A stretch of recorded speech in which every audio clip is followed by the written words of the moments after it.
ధనస్సు వారికి గనక చూసుకున్నట్లయితే ప్రధానంగా ఇక్కడ మీకు ఈ మాసంలో సెప్టెంబర్ మాసంలో 5 గ్రహాల మార్పు. చంద్రుడు 2 నెలలకు మారిపోతూ ఉంటాడు, కానీ రవి ఆత్మకారకుడు రవి భాగ్యభావంలో ఉండే రవి 17వ తేదీ నుంచి మీకు దశమంలోకి వస్తున్నాడు, వచ్చి బుధాయిత్ యోగాన్ని పొందుతున్నాడు. మీకు ఇంతకాలం దశమంలో ఉండే నీచబడ్డ శుక్రుడు లాభస్థానంలోకి 3వ తేదీకి మారుతున్నాడు. 7వ తేదీకి భాగ్యంలో రవితోని కేతుతో కలిసి ఉన్న బుధుడు దశమంలోకి వస్తున్నాడు, ఉచ్చస్థానంలోకి వస్తున్నాడు 7వ తేదీ నుంచి. ఆయన 26వ తేదీ వరకు ఉండి 25వ తేదీకి మళ్ళీ లాభంలోకి మారుతాడు. అలాగే సప్తమంలో ఉన్న కుజుడు అష్టమంలోకి 19వ తేదీకి, అష్టమంలో ఉచ్చస్థానంలో ఉండే గురువు చతుర్థంలో వక్రించిన శని వలన ఏంటంటే అర్ధాష్టమి శని ప్రభావం తగ్గుతుంది. 3లో రాహు పరాక్రమ స్థానంలో. మరి ఈ యొక్క గ్రహస్థితిని అనుసరించి మీకు ఎలా ఉండబోతుంది, ఏ దేవత ఆరాధన చేయాలి, ఎటువంటి విషయాల పట్ల మీరు జాగ్రత్తగా ఉండాలనేటువంటి అంశాలు చెప్తుంది నేనైనప్పటికీ చెప్పిస్తుంది సాక్షాత్ లలిత అమ్మవారిగా భావిస్తూ, ఆ లలితాంబిక అమ్మవారి యొక్క అనుగ్రహం మీకు పరిపూర్ణంగా కలగాలని మనస్ఫూర్తిగా కోరుకుంటూ, ఇక్కడ రాస్యాధిపతి అష్టమంలో ఎప్పుడైతే ఉన్నాడో కొంచెం ప్రదేశం మార్పులు రీసెర్చెస్ మూలంగా కలిసి రావడము, పిహెచ్డి చేద్దామని ప్రయత్నం చేసేటువంటి వారు, కొత్తగా ఏదైనా కనిపెడదాం అనుకునేటువంటి వారికి చాలా బాగుంటుంది. అయితే కొంత ధనాధిపతి ఎప్పుడైతే 4లో ఉన్నాడో ఇది కొంచెం ఏదైనా గృహానికి డబ్బులు ఇచ్చి వెనక్కి తీసుకోవడం జరుగుతూ ఉంటుంది. అయితే ఈ సప్తమంలో కుజుడు ఉన్నందుకు కొంచెం 19వ తేదీ వరకు ఇష్టపడిన వారిని వివాహం చేసుకోవాలనే క్రమంలో కొంత స్ట్రెస్ అవుతూ ఉంటారు. ఎప్పుడైతే అష్టమంలోకి వెళ్తాడో కొంచెం అక్కడ ఏంటంటే ఆల్ ఆఫ్ సడన్గా మీ సంతానానికి కానీ మీకు కానీ ప్రదేశం మారడానికి అక్కడ కలిగిస్తుంది దాని ప్రభావం. అయితే ఇక్కడ ఏంటంటే కొద్దిగా ఉద్యోగ సంబంధించిన విషయంలో ఒక మంచి స్టెప్ తీసుకోవాలి, ఒక టర్న్ తీసుకోవాలి, మారాలనుకున్నప్పుడు మాత్రం మీరు 19వ తేదీ నుంచి 26వ తేదీ మధ్యలో మీరు ఈ మార్పు కోసం ప్రయత్నం చేయండి, బాగుంటుంది.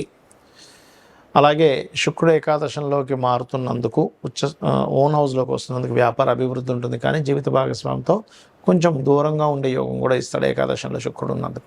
ఇక డేట్స్ వైజ్గా చూసుకుంటే 1, 28, 29, 30 తేదీల్లో కొంచెం సంతానం విషయంలో నిర్ణయాల విషయంలో తొందరపాటు నిర్ణయాల వల్ల ఇబ్బంది వస్తుంది, జాగ్రత్తగా ఉండండి. 3, 4 తేదీలు ఇన్వెస్ట్మెంట్స్కి బాగుంది. 5, 6 తేదీలు కొంచెం వివాహ ప్రయత్నాలకు బాగుంది. కాకపోతే కొంచెం పార్ట్నర్స్తో తెలియని చిన్న ఎమోషన్ ఫీల్స్ కూడా పెరుగుతూ ఉంటాయి ఆ టైంలో. అదేవిధంగా 7, 8, 9 తేదీలు కనుక చూసుకున్నట్లయితే ఇన్సూరెన్సెస్ మూలంగా కలిసి వస్తుంది చెప్పాలంటే. యాన్సిస్టర్స్ ప్రాపర్టీస్ మూలంగా కూడా కలిసి వస్తుంది ఉచ్చస్థానంలో గురువు ఉన్నందుకు. 10, 11 తేదీలు మాత్రం లాంగ్ జర్నీస్ పెట్టుకోకండి దయచేసి. 14, 15 తేదీలు ఇన్సూరెన్సెస్ మూలంగా లాభాలు, ఆకస్మిక లాభాలు ఉన్నాయి. 16, 17 తేదీలు కనుక చూసుకున్నట్లయితే ఇన్వెస్ట్మెంట్స్కి అస్సలు కరెక్ట్ కాదు. 24, 25 తేదీలు ఎటువంటి అగ్రిమెంట్స్ చేయకండి. 26, 27, 28 తేదీలు కొంచెం ప్రాపర్టీస్కి చూసుకొని తీసుకోవాలి, బట్ అక్కడ కొనే యోగం కూడా కలుగుతుంది. ఇక మీరు ఎక్కువగా లక్ష్మీ నరసింహస్వామి ఆరాధన చేయండి, అన్ని విధాలా బాగుంటుంది. చాలామంది నన్ను అడుగుతున్న ప్రశ్న ఏమిటంటే అసలు జాతకం ఎప్పుడు చూపించుకోవాలి, వాస్తు ఎప్పుడు చూపించుకోవాలి, ఈ రెండిటికి క్లారిటీ ఇస్తాను నేను మీకు. జాతకం పుట్టగానే చూపిస్తారండి. చాలామంది ఏంటంటే 12 ఏళ్ళ వరకు చూపించకూడదు, 8 ఏళ్ళ వరకు చూపించకూడదు అంటారు. ఎందుకంటే అది బాలారిష్టాలు ఉంటాయి. చూసిన ఆస్ట్రాలజర్ ఎవరైతే ఉంటారో దైవజ్ఞుడు అతనికి ఆ దోషం అంటుకుంటుందనే భయంతో చూడరు. కానీ ఉపాసన చేస్తూ ఉన్నట్లయితే భారం మొత్తం అమ్మవారి మీద వేసి అమ్మవారు చూపిస్తుంది, అమ్మవారు పలికిస్తుంది అన్నప్పుడు ఇబ్బంది ఏమీ ఉండదు, గుర్తుపెట్టుకోండి. ఉపాసన చేయాలి, అనుష్ఠానం చేయాలి. రోజు కనీసం 2-3 గంటల సేపు జపంలో కూర్చోవాలి, గాయత్రి కానీ మీ ఇష్టదేవత కానీ చేసుకుంటే ఇబ్బంది ఉండదు. ఇక రెండవ విషయం ఏంటంటే అసలు చిన్నప్పుడు చూస్తేనేగా ఏ దోషం ఉంది ఏంటని చేసేది, రైట్. ఇక జనరల్గా చిన్నప్పుడు పక్క పెట్టేస్తే అసలు ఎప్పుడెప్పుడు చూసుకోవాలి జాతకాన్ని. మీకు మహాదశ మారుతూ ఉంటుంది, గుర్తుపెట్టుకోండి. అంటే మనకి పుట్టినప్పటి నుంచి ఉదాహరణకు అశ్విని నక్షత్రంలో పుట్టాం, కేతు మహాదశ 7 ఏళ్ళు ఉంది. 7 ఏళ్ళ తర్వాత శుక్ర మహాదశకు 20 ఏళ్ళు ఉంటుంది. అలా మహాదశ మారేటప్పుడు ఖచ్చితంగా చూపించుకోవాలి. ఎందుకంటే ఒక దశ మారేటప్పుడు లేదా అంతర్దశలు మారేటప్పుడు కూడా చూపించుకోవడం మంచిది. మనకి ఆలోచన విధానము, మనం చేసే యాక్టివిటీస్లో ఖచ్చితంగా మార్పులు ఉంటాయి అక్కడ. అంటే అప్పటి వరకు బాగానే ఉన్న వ్యక్తి అప్పుడే నేను విదేశాలకు వెళ్ళాలనుకుంటాడు, లేకపోతే అప్పటివరకు అసలు నాకు వివాహమే వద్దన్న వ్యక్తి వివాహం చేసుకుందాం అనిపిస్తుంది, లేదా వివాహం వద్దనిపిస్తూ ఉంటుంది, లేదా సడన్గా సడన్గా ఒక వ్యాపారం చేద్దాం అనిపిస్తూ ఉంటుంది, ఒక షేర్ మార్కెట్ చేద్దాం అనిపిస్తూ ఉంటుంది. ఎందుకంటే గ్రహం జీవుణ్ణి ప్రేరేపిస్తుంది. గ్రహం యొక్క ప్రేరేపణ వలన ఆ జీవుడికి, అది స్త్రీ కావచ్చు పురుషుడు కావచ్చు, వారికి ఆలోచన వస్తుంది. ఆ ఆలోచన మీకు పాజిటివ్ వైపు వెళ్ళే ఆలోచన, నెగిటివ్ వైపు వెళ్ళే ఆలోచన. ఎందుకంటే ఒక వ్యక్తి ఇంటి నుంచి వెళ్ళిపోయిన సినిమా ఫీల్డ్లోకి వెళ్ళిపోవాలని హైదరాబాద్కు మెడ్రాస్కు వెళ్ళిపోయి సూపర్ స్టార్ అయిన వ్యక్తి ఉన్నాడు. ఎందుకు పనికి రాకుండా వ్యసనాల బారిన పడ్డ వాళ్ళు ఉన్నారు.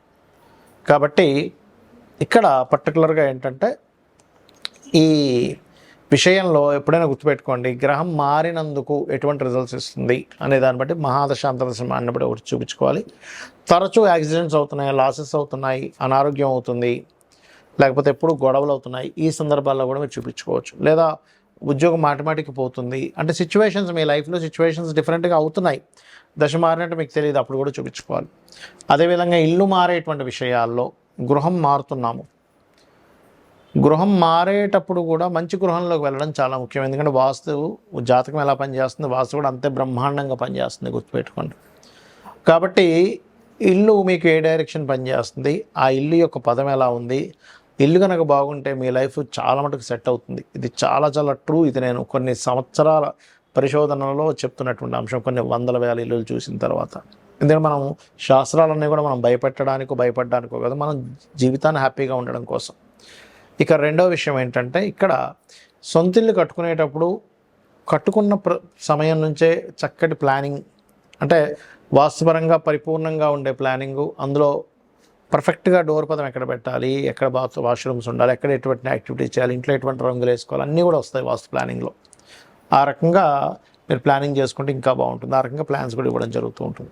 అయితే ఇక్కడ ఇల్లు అద్దిల్లు అయినప్పుడు ఎలాగా అని సందేహం కలుగుతుంది చాలామందికి. అద్దింట్లో కూడా ఎటువంటి మార్పులు చేయకుండా, అంటే ఏదో పగలగొట్టకుండా తీసేయకుండా కూడా చేయవచ్చు, గుర్తుపెట్టుకోండి. అద్దె ఇంట్లో కూడా అంటే వాస్తు అంటే ఎంతసేపు దీన్ని మొత్తం కూల్చేయాలంటే మనము అద్దెంట్లో ఎక్కడ కుదురుతుంది అనుకుంటూ ఉంటారు. కానీ అద్దెంట్లో కూడా రంగుల ద్వారానో, వస్తువులు పెట్టుకునే అమరికలో తేడా ఉండడం వల్ల చిన్న చిన్న ఇప్పుడు బ్లాకర్స్ అంటూ ఉంటారు, లేకపోతే చిన్న చిన్న మెటల్స్తో కొన్ని రెమెడీస్ చేస్తాం వాష్రూమ్ ఉండకూడని ప్రదేశంలో ఉన్నప్పుడు. ఆ రకంగా కూడా మీరు చేసుకోవచ్చు. అయితే ఇవన్నీ నాకు తెలియవండి, నాకు జాతకం లేదు. సరే వాస్తు అంటే మనం వాస్తు చూస్తాం, జాతకం లేదు, అప్పుడు ఏం చేయాలి? నిత్యము దీపారాధన అలవాటు చేసుకోండి, ఉదయం సాయంత్రం. నిత్యము మీ ఇంటి దగ్గర లేదని ఆలయం ఉన్నట్లయితే వెళ్ళండి. మీకు జాతకంలో ఎటువంటి మహాదశ నడుస్తున్నా, ఎటువంటి అంతర్దశ నడుస్తున్నా ఖచ్చితంగా బాగుంటుంది. హ్యాపీగా అయితే ఉంటారు. కోట్లు సంపాదించకపోయినా ప్రశాంతంగా ఉంటారు, ఆనందంగా ఉంటారు. ఎందుకంటే ఎన్ని కోట్లు సంపాదించినా కూడా ఆనందం లేకపోతే వేస్ట్. కాంతారా మూవీ చూశారుగా, కాంతారా మూవీలో ఏంటి, ఆనందం కోసం రాజు బయలుదేరుతాడు. ఒక రాయిని చూసినప్పుడు ఆ ఆనందం కలుగుతుంది. అలా ఏంటంటే మీకు నిత్యము లలిత చదువుకోవడం, వినడం.